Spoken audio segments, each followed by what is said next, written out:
Hai, Assalamualaikum guys. Hari ini perkongsian saya tentang pembuatan kolam ataupun pot air terjun dan juga pokok-pokok hiasan di set air terjun ataupun mini air terjun ini. Okey.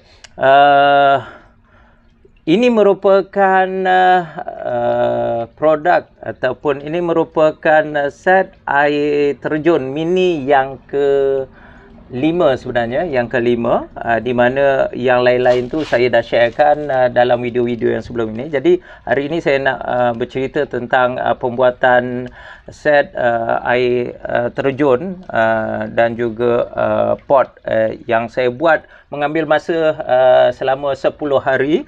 Jadi agak mencabar juga. Okey, jadi agak mencabar. Okey. Dari segi pot pot ini berukuran lebih kurang 4 kaki panjang dan juga lebar dia lebih kurang dalam 2 kaki setengah.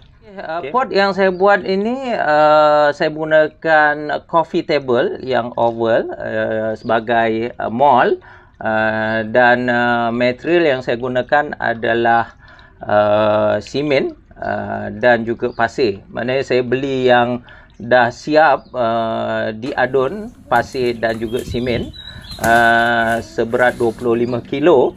Jadi saya gunakan tersebut dan selepas itu saya tambah menggunakan simen untuk mencantikkan lagi. Okey. Agak mencabar juga kerana saiz ini, kalau kita tengok, ini antara yang besarlah saya sebuat, di mana cabarannya adalah dari segi berat. Berat. Oleh kerana saya buat seorang, maka faktor berat ni merupakan satu cabaran jugalah.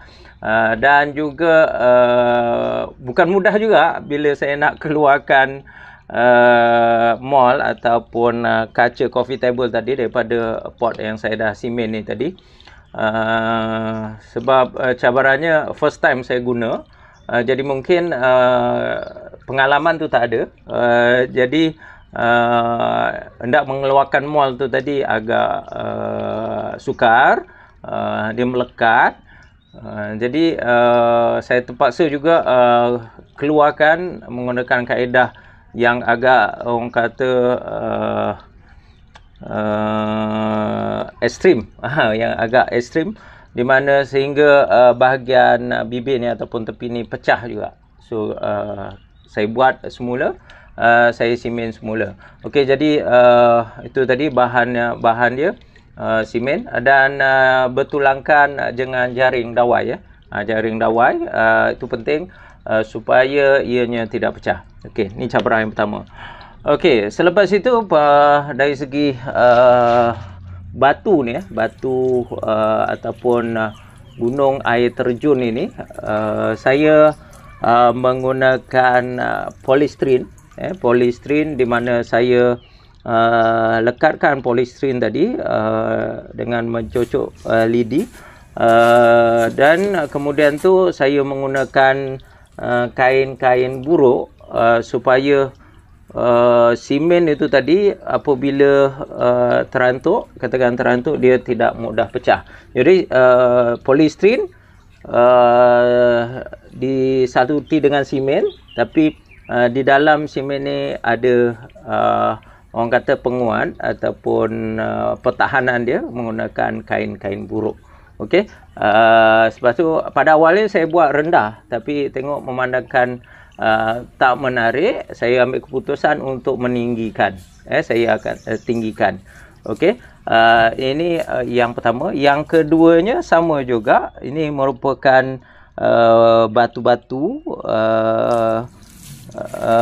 di daratan. Ini daratan, di mana batu-batu ini juga sama diperbuat daripada polystyrene yang saya lekatkan sebagai tulang. Saya cocok dengan lidi-lidi sate tu, lidi sate yang besar lah.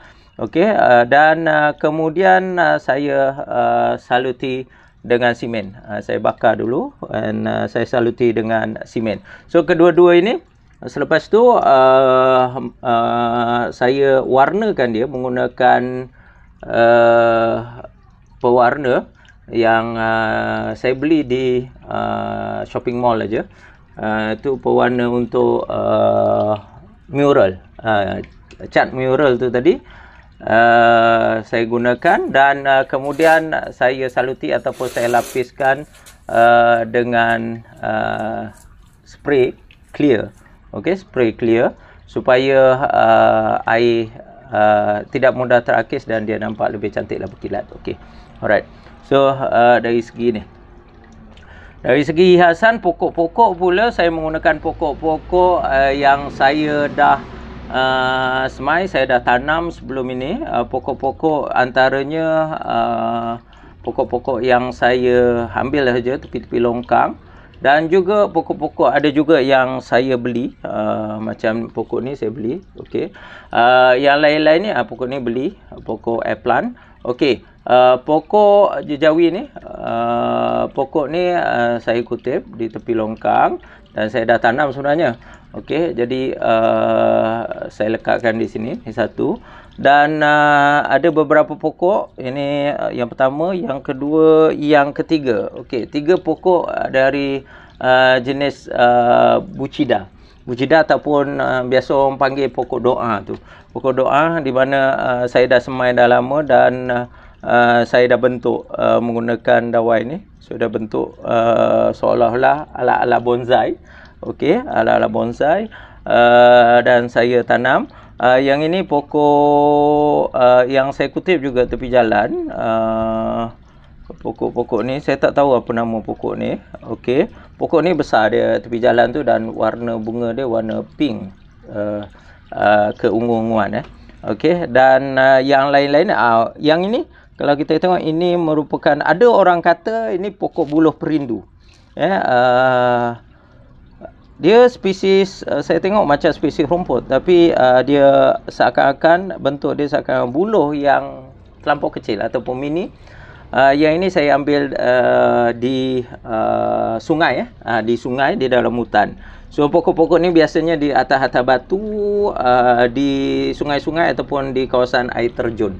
Okey, so ni pokok ni, ada orang kata buluh perindu. Alright. So yang lain-lain pokok-pokok ni pokok-pokok longkang saja. Pokok-pokok longkang untuk menghiasi, dan lumut-lumut ni juga kita boleh ambil di longkang-longkang ataupun di pokok-pokok yang besar, pokok-pokok yang lama, untuk kita hiaskan dia sebagai landscape ataupun untuk penutup bumi. Jadi nampak hijau. Ada satu pokok lagi yang ni kutip di longkang, saya pun tak tahu jenis pokok apa ini. Saya terjumpa di tepi-tepi longkang, saya kutip, nampak cantik. Dia tak ada daun, dia jerami, berbentuk jerami. Okey, itu tentang pembuatan. Jadi saya nak cerita di sini, sesuatu perkara kita akan rasa susah untuk membuatnya. Ya, memang betul, saya akui. Kerana apa? Bidang pembuatan seperti landscaping ataupun pembuatan menggunakan simen dan sebagainya bukanlah kemahiran saya, bukanlah bidang saya sebenarnya. Tetapi oleh kerana minat saya terhadap alam semula jadi, minat saya terhadap pemandangan yang menghijau. Jadi saya belajar ataupun saya rujuk dari mungkin video-video ataupun YouTube bagaimana untuk nak menghasilkan sesuatu set kolam, set air terjun ataupun bonsai. Okey, jadi ilmu pengetahuan kita boleh dapat di mana-mana saja, sama ada kita belajar melalui orang perorangan ataupun melalui pembacaan dan melalui tontonan video dan sebagainya. Jadi ilmu pengetahuan tak cukup kalau kita tak praktikan. Jadi cabarannya adalah untuk nak membuat. Cabarannya adalah untuk nak membuat sebab kita tak ada pengalaman, kita tak ada kemahiran, tetapi keinginan ingin mencuba keinginan inti untuk menghasilkan itu tinggi. Jadi saya mengambil masa 10 hari untuk nak menyiapkan set kolam ini. Dan kadang-kadang rasa stres tu ada juga. Kadang-kadang bukan semua yang kita buat ini menjadi. Kadang-kadang macam contoh tadi pecah dan sebagainya. Jadi itu adalah cabarannya. Okey. Dan yang saya nak cerita kat sini, ilmu pengetahuan, selepas itu apabila kita lakukan, kita buat, ia akan menghasilkan kemahiran. Dan selepas itu terhasillah sesuatu produk. Produk itulah nanti sama ada produk itu bernilai atau di sebaliknya. Okey. Daripada nilai itu tadi, barulah kadang-kadang kalau kita nak komersialkan, daripada nilai itu kita boleh convert kepada pendapatan. Jadi bagi mereka yang suka tentang pembuatan, tentang alam semula jadi, bolehlah like dan juga komen video yang saya terbitkan ataupun yang saya muat naik di YouTube ini. Dan bagi mereka saya ucapkan selamat mencuba. Cubalah, buatlah. Anda akan merasai bagaimana kepuasan apabila produk yang anda buat itu siap. Selamat berjumpa lagi. Assalamualaikum warahmatullahi wabarakatuh.